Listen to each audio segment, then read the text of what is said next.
ونستعينه ونستغفره ونؤمن به ونتوكل عليه ونعوذ بالله من شرور أنفسنا ومن سيئات أعمالنا من يهده الله فلا مضل له ومن يضلل فلا هادي له ونشهد أن لا إله إلا الله وحده لا شريك له وأشهد أن محمدا عبده ورسوله أما بعد أعوذ بالله من الشيطان الرجيم بسم الله الرحمن الرحيم يا أيها الناس اتقوا ربكم إن زلزلة الساعة شيء عظيم يوم ترونها تذهل كل مرضعة عما أرضعت وتضع حمل ذات حملها وترى الناس سكارى وما هم بسكارى ولكن عذاب الله شديد وقال عز وجل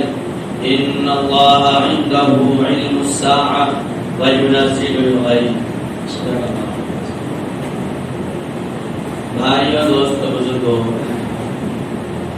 یہ دنیا کی جتنی چیزیں اور دنیا کی جتنی رونقیاں نظر آ رہی ہے یہ سب وقتی ہے، کوئی چیز بھی ہمیشہ رہنے والی نہیں. یہ دنیا کی تمام چیزیں ختم ہونے والی ہے جس کا نام قیامت ہے. جب یہ قیامت کا دن آ جائے گا یہ ساری چیزیں ختم ہو جائیں گی، لیکن یہ قیامت قائم کب ہوگی اور قیامت کب آئے گی اس کا علم اللہ کے علاوہ کسی کو. اللہ رب العزت نے اپنے خود قرآن کریم میں فرمایا ان اللہ عنده علم الساعہ. قیامت کب آئے گی یہ اللہ جانتا ہے.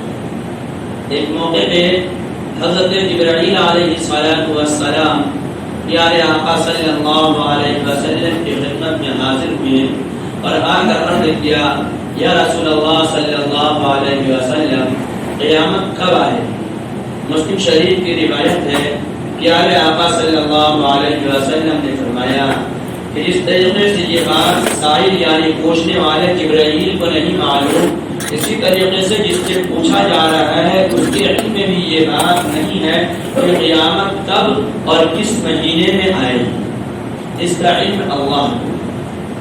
لیکن قیامت کی بہت ساری نشانیاں پیارے آقا صلی اللہ علیہ وسلم نے ارشاد فرمایا. جیسا کہ آپ کے سامنے گزشتہ ہفتہ بھی اس پہ کچھ باتیں آئی تھی کہ قیامت کی نشانیوں میں سے کچھ نشانیاں آپ کے سامنے بیان کیا گیا تھا. تو نشانیاں پیارے آقا صلی اللہ علیہ وسلم نے بہت ساری چھوٹی چھوٹی نشانیاں بتائی کہ دیکھو یہ ساری چھوٹی چھوٹی نشانیاں ہیں اور بڑی نشانیاں جب آ جائے گی تو پھر انسان اپنے آپ کو بچا نہیں پائے گا بلکہ وہ اپنے آپ کو محفوظ بھی نہیں رکھ پائے گا اور اپنے ایمان کی حفاظت بھی نہیں کر پائے گا. چھوٹی چھوٹی نشانیوں میں سے ایک نشانی جو بتائی گئی وہ یہ ہے کہ انسان اپنے ماں باپ کا نافرمان ہو جائے گا. باپ کا نافرمان ہو جائے گا، دوستوں کی باتوں کو ترجیح دے گا اور باپ کی باتوں کو ٹھکرا دیا گا. باپ کے علاوہ لوگوں کی باتوں کو مانے گا اور باپ کی بات کو نظر انداز کر دیا گا. ماں کی باتوں کو ٹھکرا دیا کرے گی بچیاں اور غیروں کی باتوں کو اپنایا کرے گی اور مانا کرے گی. اور فرمایا کہ دیکھو قیامت کی نشانیوں میں سے ایک نشانی یہ بھی ہے کہ ناچ گانے والے لوگوں کی عزتیں ہونے لگیں گی، اس کو بڑے بڑے مرتبے اور عہدے ملنے لگیں گے. آج اپنے ممالک کو چھوڑو، جو ملک مسلمانوں کا ملک کہلاتا ہے، ہمارا پڑوسی ملک جس کو ہم پاکستان کے نام سے جانتے ہیں، وہاں بھی ناچنے اور گانے والوں کی عزتیں بڑھتی جا رہی ہیں اور لوگ ان کے عہدے اونچے ڈگریاں اور عہدے دینے لگے.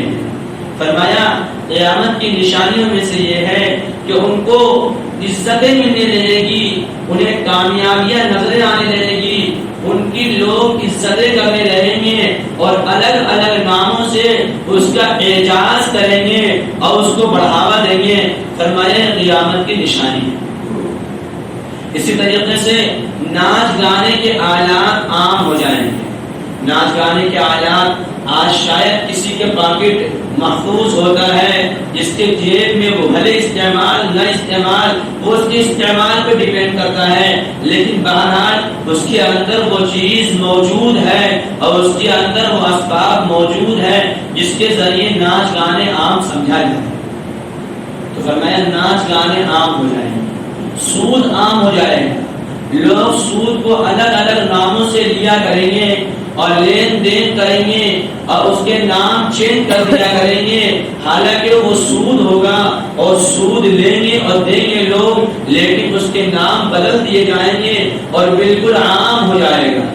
اور فرمایا دیکھو پھر رذیل قسم کے لوگ، گھٹیا قسم کے لوگ، ایسے لوگوں کو لوگ عزتوں سے نوازیں گے اور پھر ان کو اپنا رہبر اور اپنا رہنما یعنی اپنا ذمہ دار تسلیم کریں گے اور مانیں گے، اور عزت دار لوگ، دیندار لوگ، ان کے اوپر لوگ عزت کیچڑے اچھالنے کے لیے اور ان کے اوپر عیب تراشی کرنے کے لیے لوگ جستجو میں پڑے رہیں گے اور موقع تلاشیں گے کہ یہ آدمی بڑا عزت دار ہے، اس کی عزتوں کا چرچا ہو رہا ہے، ان کے دینداری کے سکے چل رہے ہیں، ان کے نیک ہونے کا لوگ تذکرہ کر رہے ہیں، تو اب ان کے اوپر کوئی الزام تراشی کی جائے، اب ان کے اوپر کوئی بہتان باندھی جائے، ان کے لیے لوگ جھوٹی گواہی بھی دینے کے لیے تیار ہو جائیں گے اور جھوٹی گواہی دینے لگیں گے، انصاف بکنے لگے گا، پیسے دے کر لوگ فیصلے کروانے لگیں گے،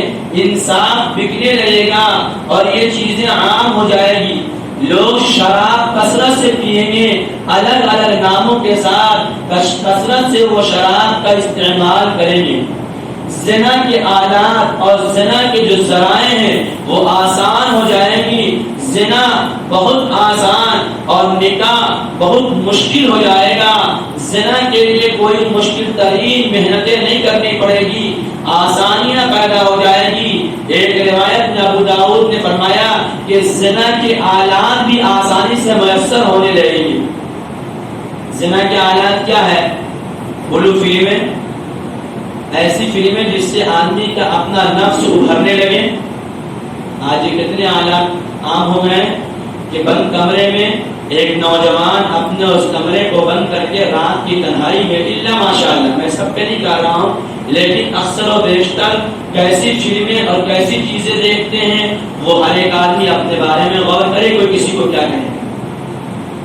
تو فرمایا زنا کے آلات عام ہو جائیں گے، ایک تو زنا عام ہو جائے گا، دوسرا زنا کے آلات عام ہو جائیں گے، یہ بالکل آسانی کے ساتھ ان آلات کو لوگ استعمال کریں گے، اور اسی طریقے سے زکوٰۃ کو لوگ بوجھ سمجھنے لگیں گے، زکوٰۃ نکالنے میں آدمی بڑا آناکانی کرے گا، سستی برتے گا، اٹکل سے نکالے گا، بوجھ سمجھے گا کہ ہم زکوٰۃ کیوں نکالیں، یہ تو ہمارا مال ہے، زکوٰۃ کے نہ نکالنے کے راستے ہموار کرے گا، زکوٰۃ بوجھ بن جائے گی، اور مال غنیمت کسی تنظیم کا مال، کسی ادارے کا مال وہ اپنی ملکیت سمجھ کر اپنے مفاد کے اعتبار سے استعمال شروع کر دے گا، اپنے مفاد کے اعتبار سے کہ ہمیں اس میں کیا فائدہ، ہمیں فائدہ ہو رہا ہے یا نہیں ہو رہا، اس اعتبار سے اس کے استعمال شروع ہو جائیں گے۔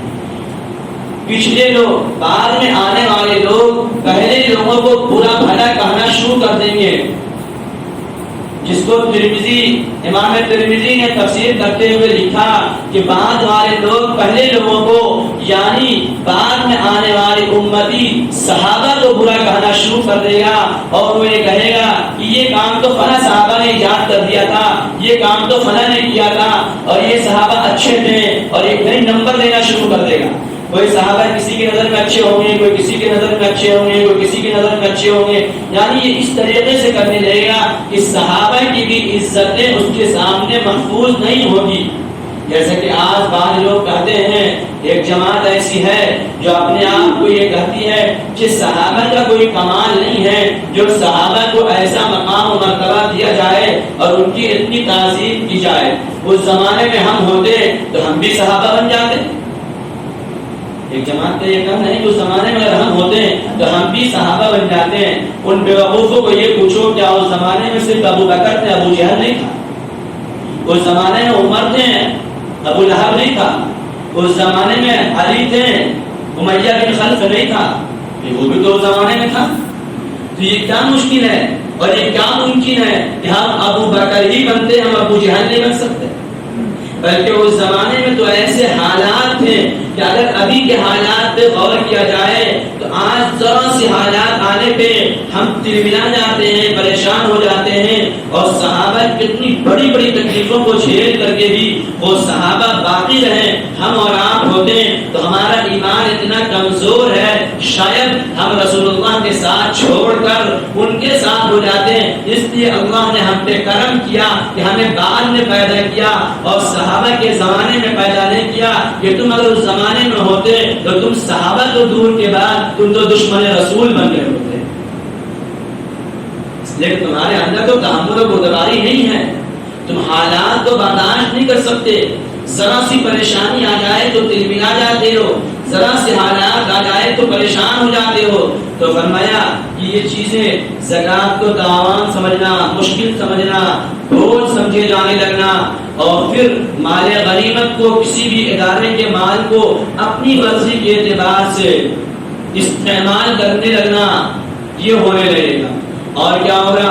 فرمایا کہ دیکھو ایک انسان دوسرے کو سلام کرے گا چہرہ پہچان کر، یعنی یہ پہچان کر کہ اس سے میرا مقصد ہے یا نہیں، اس سے کوئی فائدہ ہونے والا ہے یا نہیں. یہ قیامت کی نشانیاں ہیں جس کو اب آپ غور کریں گے تو آپ کے نظروں کے سامنے آ جائے گا. میری بات شاید کچھ کڑوی لگے، اب تو لوگ امام صاحب کو بھی سلام کرنا گوارا نہیں کرتے. دیکھتے ہیں ان کو کرنا چاہیے نہیں کرنا چاہیے. اللہ کا شکر ہے آپ کے امام صاحب کو سلام کرنے کا پہل ہے، اللہ کا بہت بڑا احسان ہے. لیکن عمومی طبقہ کہ سلام ان کو کریں، بغل میں امام صاحب بھی کھڑے ہیں، ان کے بغل میں دوسرے آدمی بھی کھڑا ہے تو ان کو سلام کر کے مصافحہ کرنے والے امام صاحب کو پہچان ہی لے رہے ہیں. جب قیامت کی نشانی کہ لوگ اپنی مفاد سمجھ کر سلام کریں. ایک بات اور ارشاد فرمایا، ابو داؤد شریف کی روایت ہے، پیارے آقا صلی اللہ علیہ وسلم نے فرمایا کہ لوگ اس کو بے تکلفی سمجھیں گے، سلام کے بجائے لوگ دوسروں سے برے الفاظ اور گالیوں سے ملیں گے. بجائے سلام کرنے کا اگر ہم کہتے ہیں نا بڑا بے تکلف دوست ہے، وہ لوگ ملتا ہے تو ایسا ہنسی مذاق کرتا پتہ ہی نہیں چلتا کہ کون. جب قیامت کی نشانی کہ وہ سلام نہیں کرے گا، اسے گالی دے کے مخاطب کرے گا. ہے ہمارے یہاں نہیں کہ بہت زیادہ قریبی دوست جس کو ہم اپنی زبان میں بے تکلف دوست کہتے ہیں، اس سے ملنے کا انداز یہی ہوتا ہے یا نہیں ہوتا؟ اس کو سلام ہم نہیں کرتے. سلام کرنا معیوب سمجھتے ہیں، نہ وہ ہمیں کرتا نہ ہم اس کو کرتے ہیں. فرمایا کہ اسے بے تکلف یعنی اسے سلام کے بجائے گالیوں سے اسے ملا جائے گا اور مخاطب کیا جائے گا. یہ ساری برائیاں جب عام ہونے لگے گی، جب یہ ساری برائیاں، حضرت مولانا یوسف صاحب رحمۃ اللہ علیہ نے اپنے کتاب علامت قیامت میں 72 علامتوں کا تذکرہ کیا ہے. چھوٹی چھوٹی کا 72 علامتوں کا تذکرہ کیا ہے. یہ جب ہونے لگے تو پھر پہلی عذاب تمہارے اوپر جو مسلط ہوگی یہ ہوگا کہ تم پر ظالم بادشاہ مسلط کر دے. کیسا ظالم؟ جو کسی کا کچھ نہیں سنے گا. تمہارے پیارے آقا نے فرمایا، آپ حضرات بھی تعلیم کے حلقوں میں پڑھتے ہوں گے، سنتے ہوں گے، کیا ایسا ظالم بیٹھے گا جو اپنے بڑوں کی عزت نہیں کرے گا، اپنے چھوٹوں پہ شفقت نہیں کرے گا، اپنے علماء دین کی قدر نہیں کرے گا. آج حالات کچھ ایسے ہی ہے کہ جتنے بھی معاملے مچا لو اور جتنے بھی جو ہے ریلیاں نکال لو اور جتنے دھرنے ڈال دو، کوئی فرق نہیں. ایسا معلوم ہوتا جیسے اللہ نے فرمایا سم بکم عمی فهم لا يرجعون، نہ ان کے کان ہیں نہ وہ بہرے اندھے گونگے ہیں، ان کو کوئی اثر نہیں پڑتا. آپ کچھ بھی کرتے رہو، ایسے ہی حاکم آج بیٹھ گیا کہ اسے کوئی اثر ہی نہیں پڑتا، اسے کچھ سمجھ میں نہیں آتا. کتنی جانے جا رہی، کتنے کیا ہو رہے ہیں، اس کو جو کرنا ہے وہی کرنا ہے. فرمایا قیامت کی نشانیوں میں سے ایک نشانی یہ کہ رذیل قسم کے لوگ جن کے پاس پہننے کو صحیح کپڑے بھی نصیب نہیں ہوتے ہیں، ایسے لوگ حاکم اور بادشاہ بن کر کے قوم کے پیسوں کو ایسے استعمال کریں گے جیسے وہ ان کا اپنی ملکیت ہے.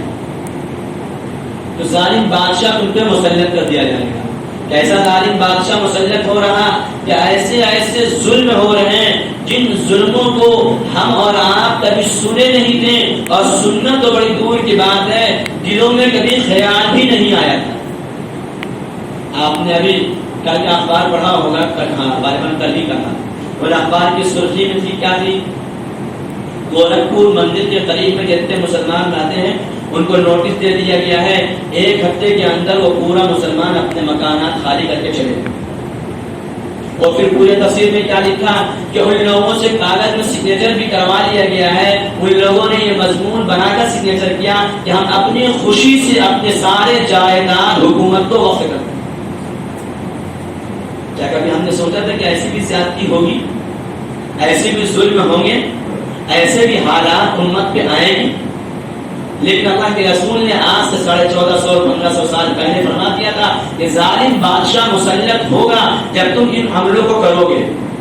جب تمہارے یہ کام ہوں گے تو تمہارے اوپر ایسا حاکم بیٹھے گا, تمہارے اوپر ایسی زیادتی ہوگی جن زیادتیوں کو تم سوچ نہیں سکتے, جن زیادتیوں کا تمہارے اندر تصور نہیں ہو سکتا.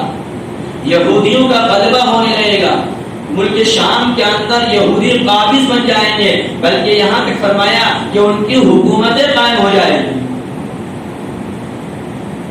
یمن کی زمین پھٹنے لگے گی اور زمین پھٹ جائے گی. عراق کے علاقے کے اندر سے جو ہے سونے نکلنے لگیں گے, سونا نکلنے لگے گا, جس کو بعض مفسرین نے اس کی تشریح کی کہ سونا تو نہیں, لگتا ہے پیارے آقا کا اشارہ جو سونے کا تھا, سونے سے مراد بھی مال ہے. ہو سکتا ہے پیارے آقا نے اس کی تشریح جو آپ نے فرمایا کہ ایران کی زمین سونا اگلنے لگے گی تو سمجھ جانا کہ اب قیامت بہت قریب ہے, تو وہ سونا نے پیٹرول اگلنا شروع کر دی ہے جو سونے سے بھی مانگا ہے. اس کے بعد یہ ذرائع آ گئے. اور ایک بات جو پیارے آقا نے فرمایا جو ہمارے اور آپ کی سمجھ میں نہیں آ رہی تھی, ہماری سمجھ میں خود نہیں آ رہی تھی کہ یہ کیا بات ہے, یہ تو ترقی ہے, یہ تو سائنسداں کی بات ہے, یہ تو لوگوں کی محنتیں اور کاوشیں ہیں, پھر یہ قیامت کی نشانی میں سے کیا ہے. فرمایا قیامت کی نشانیوں میں سے ایک نشانی, بڑی نشانی یہ ہے کہ مکہ اور مدینے کی سڑکیں بہت بہترین اور عمدہ بن جائیں, پہاڑوں کو چیر کر راستہ بنا دیا جائے. یہ قیامت کی نشانی ہے. مجھے بھی سمجھ میں نہیں آئی, میں نے استاد کو فون کیا تھا تو میرے سمجھ میں نہیں آئی یہ کیا بات ہے, یہ تو سہولتیں ہیں. فرمایا نہیں, پیارے آقا نے یہ بات ارشاد فرمائی ہے کہ قیامت کی بڑی نشانیوں میں سے ایک نشانی یہ ہے کہ پہاڑوں کو چیر کر مکے اور مدینے کے بہترین راستے بن جائیں, تو سمجھ جانا کہ اب قیامت بہت قریب ہے. پھر تم دجال کے نکلنے کا انتظار کرتے ہیں کہ اب دجال کا خروج ہوگا. اب جو ہے یمن کی طرف سے ایک آگ نکلے گی جو لوگوں کو ہٹاتے ہوئے محشر کی طرف لے جائے گی, یعنی ایسی جگہ لے جا کر جمع کر دے گی جہاں پہ صرف ایمان والے بیٹھ کر امام مہدی کا انتظار کریں. یہ سارے حالات آئیں گے. حذیفہ رضی اللہ تعالی عنہ کے سامنے جب یہ باتیں آئی تو آپ نے پوچھا یا رسول اللہ صلی اللہ علیہ وسلم, ہم اس زمانے میں کیا کریں گے جب اتنی ساری عذابیں اور اتنی ساری برائیاں پھیل جائے گی, تو ہم اس وقت میں کیا کریں گے؟ تو آپ نے فرمایا دیکھو اس زمانے میں بھی ایک حق والی جو جماعت ہوگی, جو علماء کی, منصفوں کی, عدل والوں کی, اور جو ہے حق و باطل کے فرق کرنے والوں کی جماعتیں ہوگی, اس جماعت میں جڑ جانا, اسی میں تیری حفاظت ہوگی. تو یہ حالات اب غور کیجئے تو کون کون سی بیماریاں اور برائیاں جو آج عام نہیں ہیں, جن برائیوں کو لوگ سوچتے نہیں تھے وہ برائیاں آج نظر آ رہی ہیں. آج کل لوگ کہتے ہیں نا جن بیماریوں کو ہم سنے نہیں تھے وہ بیماریاں آ رہی ہیں, تو جن برائیوں کو سنے نہیں تھے وہ برائیاں کر بھی تو رہے ہیں. تو وہ برائیاں جب کر رہے ہیں تو بیماریاں کیوں نہیں ہیں؟ پھر فرمایا کہ دیکھو قیامت کی نشانیوں میں سے ایک نشانی یہ بھی ہے کہ قتل کرنے والا جو قتل کر رہا اور جو جس کو قتل کیا جا رہا, قاتل اور مقتول, دونوں کو یہ معلوم نہیں ہوگا کہ ہم نے اس کو قتل کیوں کیا, اور جو قتل ہوا اسے یہ نہیں پتہ چلے گا کہ اس کو قتل کیوں کیا گیا تھا. دوسرے کے چوہدے بڑھائے تھے, ہو رہا قتل کرنے والا قتل کر دے گا اور بعد میں پوچھے گا نہیں تو اسے مارنے کے لیے کیوں کہا گیا، اور جس کا قتل ہو گیا لوگ کہیں گے اسے کیوں مارا گیا، کیا بات تھی، یعنی کسی کو نہیں پتا، یہ ہونے لگے۔ اور ایک بات کیا فرمایا، پھر ایک کام کیا ہونے لگے گا، موت اچانک ہونے لگے گی، اچانک موت۔ ایک آدمی ابھی مل کر جائے گا اور فوراً اس کی خبر ملے گی فلاں صاحب انتقال کر، لوگ کہیں گے وہ تو اچھے خاصے تھے، ابھی ہماری ملاقات ہوئی ہے، ہم فلاں جگہ دیکھے ایسا ویسا۔ فرمایا قیامت کی نشانی کہ اچانک موت آنے لگیں گے، کہ لوگوں کو اس بات کا یقین مشکل ہوگا کہ یہ آدمی ابھی میرے پاس سے گیا انتقال کر گیا۔ یہ ساری چیزیں ہوگی تو پھر اللہ کی طرف سے عذاب کے دروازے کھل گئے۔ رذیل قسم کے لوگوں کو لوگ عزت کریں گے، کیوں کریں گے؟ اس لیے نہیں کہ ان کی عظمت اس کے دل میں ہوگی، اس لیے کریں گے کہ اگر اس کی عزت ہم نہیں کریں گے تو یہ مجھے ذلیل کر دیں گے، یہ مجھے بے عزت کر دیں گے، اس لیے اس کی عزت ضرور کرو۔ اس کی عزت میں اپنے آپ کو سکون محسوس کرے گا کہ اس کی عزت کر لو، سکون سے رہو۔ حالانکہ وہ یہ سمجھے گا کہ یہ انسان رذیل ہے، یہ انسان عزت کے لائق نہیں ہے، لیکن پھر بھی اس کی عزت اس کے شر سے بچنے کے لیے کرے۔ جب یہ ہونے لگے تو پھر اللہ کی عذاب آئے گی۔ کیسی کیسی عذابیں آئے گی، جو عذابیں اب بیان کرنے کی ضرورت نہیں، وہ عذاب تو ہم اپنی آنکھوں سے دیکھنے رہتے ہیں۔ فرمایا طوفان آئے گا جو بڑی بڑی بلڈنگوں کو ایسا برابر کر ڈالے گا کہ لوگ پوچھیں گے یہاں پہ کوئی بلڈنگ بھی تھی، کہیں نام و نشان نہیں۔ طوفان آ کر اسے اڑا لے جائے گا۔ اسی طریقے سے اللہ کے عذاب آنے شروع ہو جائے گی، زلزلوں کا جھٹکا آنا شروع ہو جائے گا، زلزلے آنے لگیں گے جگہ جگہ، کبھی کہیں کبھی کہیں کبھی کہیں، یہ زلزلے عام ہونے لگیں گے اور زلزلے آنے لگیں گے، اور پھر زمین میں لوگ دھسا دیے جانے لگیں گے، چہرے مسخ کر دیے جائیں گے، چہرے بھی بدل دیے جائیں گے، چہرہ بھی کتے اور خنزیر اور بندر جیسے بنا دیے جائیں گے۔ اور وہ بھی کیسا ہوگا، کیسے بنے گا؟ ایسا نہیں کہ پہلے سے اس کا اثرات ظاہر ہوں گے یا پہلے سے وہ انسان جو ہے بیمار ہوگا اس کی شکلیں بدلے گی۔ فرمایا نہیں، رات میں انسان ایک دوسرے سے مل کر انسان سوئے گا، جب صبح ہو جائے گا سورج نکل جائے گا، لوگ دیکھیں گے میرا پڑوسی جو رات میں مجھ سے بات چیت کر کے سویا تھا ابھی وہ اٹھانے، کیا بات ہے؟ آواز دیں گے، کوئی آواز نہیں ملے گی، دروازے توڑیں گے، دیواریں چھڑکیں گے، کسی طریقے سے اندر جائیں گے تو اندر جا کر دیکھیں گے کہ یہ تو انسان ہے ہی نہیں، کوئی خنزیر بنا ہوا ہے، کوئی بندر بنا ہوا ہے، کوئی کتا بنا ہوا ہے۔ یہ حالات، یہ عذاب اللہ کی طرف سے آئیں گے، یعنی عذابوں کا سلسلہ ایسا چلے گا کہ پھر انسان عالم کہتے ہیں نا کہ ایک سے چھٹکارا نہیں ملتا دوسرا آ رہا ہے۔ ابھی تو سوچ ہی رہے تھے، پلاننگ یہ بنا رہے تھے کہ اس سے چھٹکارا ملے گا تو یہ کام کریں گے، لیکن یہ آ گیا۔ اور پھر فرمایا مال بخیلوں کے پاس چلا جائے گا، مالدار بہت ہوں گے لیکن بخیل ہوں گے، دل نہیں ہوگا، نکالنا نہیں چاہیں گے، کسی دینی تقاضوں پہ دینا نہیں چاہیں گے، ان کا مالدار ہو کر بخیل ہو جائیں گے، مالدار۔ اور سب سے بڑی علامت ایک فرمایا کہ دیکھو قرب قیامت میں یہ ساری علامتیں تو ہوگی، ایک بڑی علامت جس سے عمومی طور پہ لوگوں کو نقصان ہوگا وہ یہ ہوگا کہ علم اٹھا لیا جائے گا۔ حضرت ابو ہریرہ رضی اللہ تعالی عنہ کے سامنے اللہ کے رسول نے فرمایا قیامت کی نشانیوں میں سے ایک نشانی یہ ہے کہ علم اٹھا لیا جائے گا، اور پھر کم پڑھے لکھے لوگ، جاہل لوگ، تھوڑا بہت دین سیکھ کر کے، دین سمجھ کر کے اپنے آپ کو مسئلے مسائل فتویٰ دینا شروع کر دیں گے۔ حضرت ابو ہریرہ رضی اللہ تعالی عنہ فرمایا یا رسول اللہ صلی اللہ علیہ وسلم یہ علم کیسے ہو جائے گا؟ ہم پڑھ رہے ہیں، ہماری نسلیں پڑھے گی، یہ تو سلسلہ چلتا رہے گا۔ آپ نے فرمایا نہیں، علم اٹھا لیا جائے گا، راسخین فی العلم اٹھ جائیں گے، پھر یہ کمزور لوگ، تھوڑے بہت جاننے والے، وہ خود بھی گمراہ ہوں گے اور دوسروں کو بھی گمراہ کریں گے، جس کی بنا پہ اللہ غصے میں آ کر عذاب بھیجے گا۔ اب دیکھیے آپ آج سارے مدرسے بند ہیں اور جتنے علماء بڑے بڑے علماء تھے وہ دنیا سے گئے ہیں.